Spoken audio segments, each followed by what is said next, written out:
भारत के अधिकांश जनता के मन में इसको लेकर एक भ्रम है कि भारत हिंदू राष्ट्र की तरफ बढ़ रहा है, जबकि मेरा ये मानना है कि या कई बार आपसे बात हुई तो आपने मुझे बताया भी इस चीज़ को लेकर काफ़ी क्लियर किया कि भारत हिंदू राष्ट्र है, बढ़ नहीं रहा है।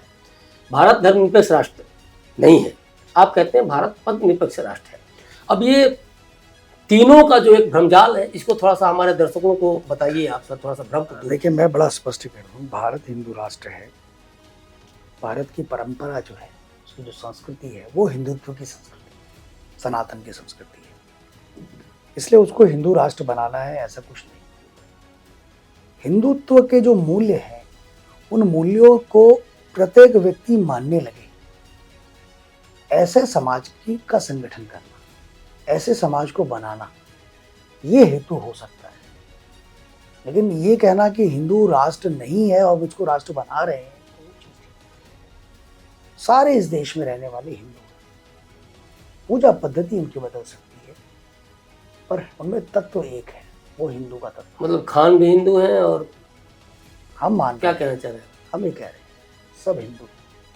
बट अगर हम सब हिंदू कह रहे हैं तो हम ये कह रहे हैं कि पूजा पद्धति बदल जाने से कोई गैर हिंदू नहीं हो जाता। भारत में जो इंसान रह रहा है वो सब हिंदू है। सब मतलब यहाँ कोई क्रिश्चियनिटी नहीं है, कोई मुस्लिम, ऐसा कुछ नहीं है। तत्व सब में एक है ना। पूजा पद्धति आपने बोला, पूजा पद्धति केवल भिन्न है उनकी। पूजा पद्धति के बदल जाने से कोई गैर हिंदू नहीं हो जाता। उसके मूल्य नहीं बदल रहे ना, उसके अंदर का परोपकार का भाव नहीं बदल रहा ना। वसुधैव कुटुंबकम का विचार कहाँ बदल रहा है? जब क्रिकेट का मैच अजरुद्दीन खेलता था तो क्या उसके मन में आता था कि मैं मुसलमान हूँ, तो पाकिस्तान को जितवा देता हूँ? नहीं आता था ना। भाव एक है तो इंसान भाव एक है। पूजा पद्धति भिन्न हो सकती है। और एक चीज बता दूं, पूजा पद्धति का कोई धर्म से कोई लेना देना नहीं है, वो रिलीजन है। धर्म होने के लिए अलग परिभाषा है, रिलीजन होने के लिए अलग परिभाषा है। रिलीजन होने के लिए तीन चीजें चाहिए होती है। एक किताब चाहिए होती है, एक उसका प्रवर्तक चाहिए होता है, उसको शुरू करने वाला चाहिए होता है, और एक तरह की पूजा पद्धति चाहिए होती है। वो रिलीजन हो जाता है। और धर्म तो अलग ही है ना, और हिंदुत्व तो धर्म है, हिंदू धर्म है, बाकी सब रिलीजन है, सारे सेमेटिक रिलीजन है, सब अब्राहमिक रिलीजन है। लेकिन अगर ये खान इसी बात को अगर ये कहे कि भारत में सारे मुसलमान हैं क्योंकि पूजा पद्धति एक ही है, तो फिर आप इसको कैसे? कहाँ पूजा पद्धति एक है? जैसे हमारे हिंदू का जो पूजा पद्धति है, वैसे मुसलमानों में अगर नहीं है। भावना एक ही है, जैसा आपने बताया। हम कह रहे हैं तत्व सब में एक है। इस चीज को कह सकते हैं जो कहाँ कह रहे हैं वो? नहीं, अगर कह सकते हैं तो क्या आप मान लेंगे? कहे ना, वो कहे ना, कहलाओ ना। बड़ी बात कह रहे हैं आप उनसे कहलाओ ना। डॉक्टर साहब, आप बड़ी बात कह रहे हैं, मैं वही जानना चाह रहा हूं। मैं वही कह रहा हूँ, उनसे कहलवाओ ना एक बारी। नहीं कहेंगे। क्यों नहीं कहेंगे सर? नहीं कहेंगे क्योंकि वो उनके देखो, वो रिलीजन है। और रिलीजन में क्या होता है, रिलीजन में हमेशा एक श्रेष्ठता का विचार होता है, एक सुप्रीमेसी का विचार होता है। जी। वो कहता है मैं सबसे श्रेष्ठ हूँ, दूसरा श्रेष्ठ नहीं हो सकता। वो कहेगा कि जो हिंदुओं की जो पूजा पद्धति है ये श्रेष्ठ नहीं हो सकती, हमारी पूजा पद्धति श्रेष्ठ हो सकती है। पर हिंदू नहीं कह सकता ऐसा। हिंदू क्यों नहीं कहता, बताओ मुझे? हिंदू धर्म क्यों है? हिंदू धर्म इसलिए है, आप देखिए, उसमें शैवाचार्य भी हैं, उसमें वैष्णवाचार्य भी हैं, उसमें शाक्य भी हैं, उसमें आकारवादी भी हैं, उसमें निराकारवादी भी हैं, उसमें आस्तिक भी हैं, उसमें नास्तिक भी हैं, और सब एक जगह रहते हैं। इसमें कोई भेद नहीं है। पूजा पद्धति तो सबकी अलग है ना, सुपरमेसी नहीं है। टीके तक अलग है। ये जो टीका लगाते हैं, माथे पे टीका लगाने का तरीका तक अलग है, वेशभूषा तक अलग है इन सारे पंथों की, और सब एक सीमेंट से जुड़े हुए हैं। उस सीमेंट का नाम हिंदू है, हिंदुत्व है। मुसलमान उसका हिस्सा हो जाए, हमको क्या गुरेज है? हम तो कह रहे हैं ना कि वो भी एक तरह की पूजा पद्धति है। वो हम पूरब की तरफ सूर्य को आते दे रहे हैं, वो पश्चिम में बैठ करके, दक्षिण में बैठ करके पूजा करे ना, दिक्कत क्या है? लेकिन तत्व सब में एक माने, वो किसी का विरोध ना करे, वो सर्वे भवन्ति सुखिना के मंत्र को जाप करता रहे, वो इस देश की फिलॉसफी के, इस देश की जड़ों के साथ जुड़ा रहे। जो जड़ है वो हिंदुत्व का जड़ है। उस तत्व को अगर छोड़ दोगे और तब फिर दिक्कत करोगे, जैसे वो भी कह रहा है ना वो ओवैसी का भाई कि 5 मिनट 15 मिनट दे दो तो सब कुछ खत्म कर देंगे। कभी हिंदू ने कहा क्या इस बात को? आप इतिहास उठा के देखिए, हिंदू ने कभी नहीं कहा।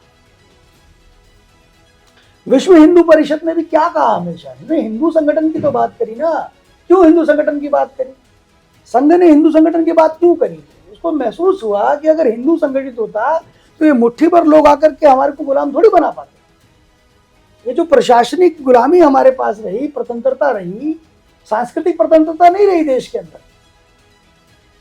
संस्कृति तो चिरंतर हिंदू संस्कृति थी।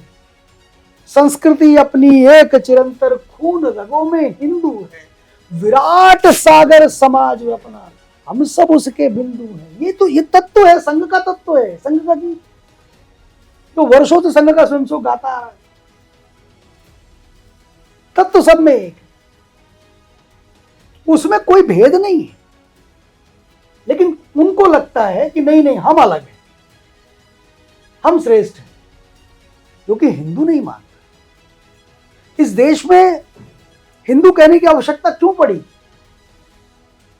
क्योंकि उसने परिभाषा मुसलमान की परिभाषा दी, उसने क्रिश्चियन की परिभाषा दी, इसलिए हमको कहना पड़ा कि हम सनातनी हिंदू।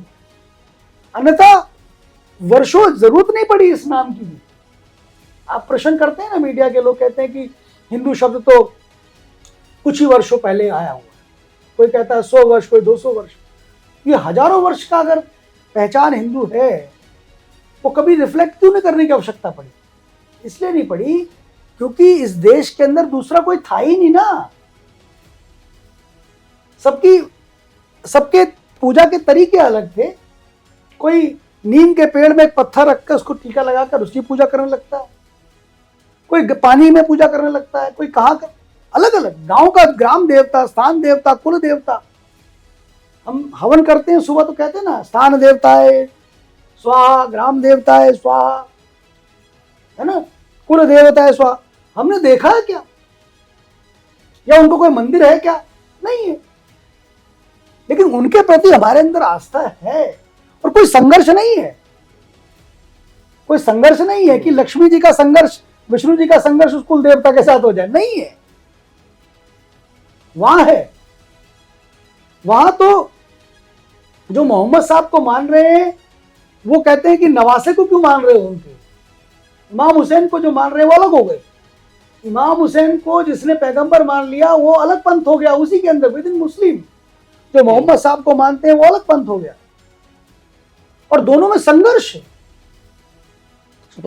इवन धर्म गुरु जो हुए, उन धर्म गुरुओं को जिसने मान लिया, कोई बरेलवी हो गया, कोई क्या हो गया, कोई क्या हो गया, उनमें संघर्ष है, समरसता नहीं है।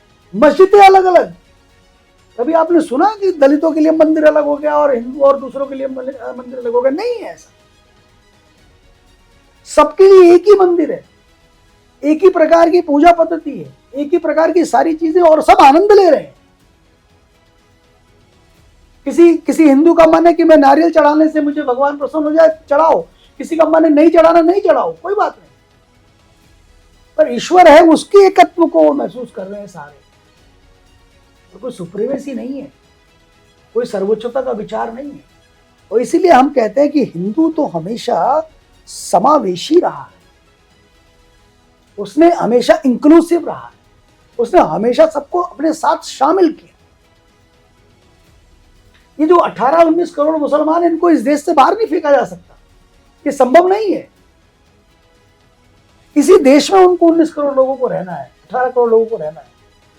लेकिन इस देश के मूल्य, इस देश के तत्व, इस देश के विचार को मानना पड़ेगा। इस देश की परिभाषा, इस देश की जो आइडेंटिटी है, जो पहचान है, वो हिंदुत्व की पहचान है, उसको स्वीकारना पड़ेगा।